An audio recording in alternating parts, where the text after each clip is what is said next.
Do you ever encounter people on certain forums, message boards, or conversation threads online that are unabashedly pro-US? Now, I'm sure you're thinking, yes, of course. Why would that be strange? There are a lot of people out there supportive of the US government engaging in conversations in the social media world.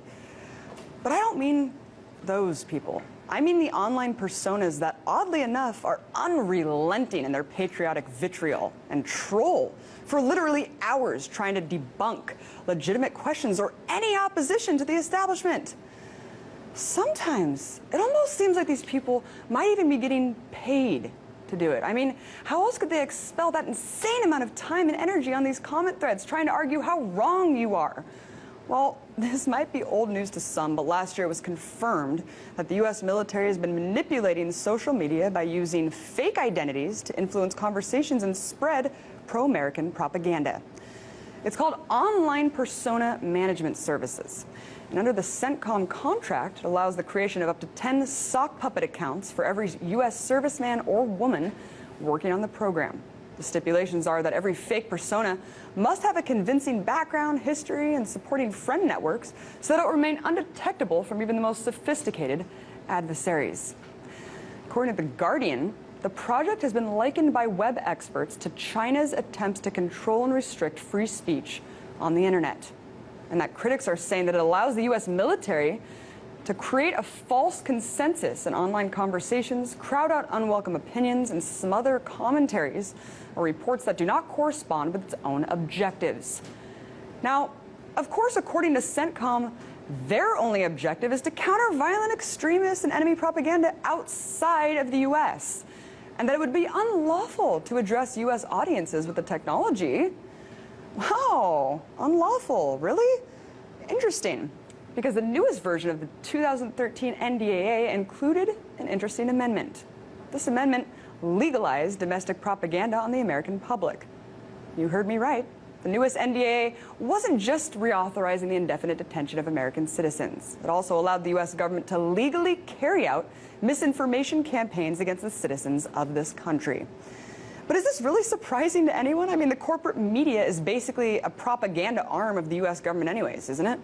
Why the need to legalize the use of propaganda when you already have an entire mainstream media establishment lacking to the White House, reprinting government press releases without question, selling wars, and carrying water for the administration?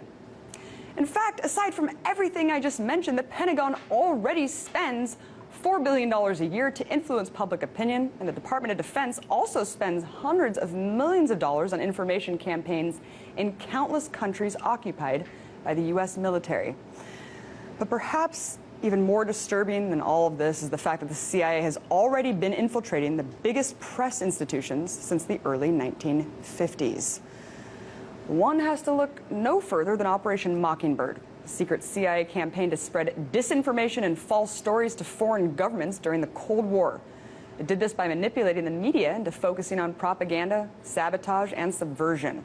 It was later revealed in congressional hearings that the CIA program consisted of literally paying off editors and reporters at most mainstream news outlets. The New York Times, CBS, Time, The Washington Post, Newsweek, AP, Reuters, and countless more. In one instance, a journalist named Joseph Alsop, who's alleged to have been one of the most prominent journalists working under Operation Mockingbird, wrote foreign affairs articles that appeared in over 300 publications. So, isn't it nice to know that the supposed watchdogs of the government can be so easily bought?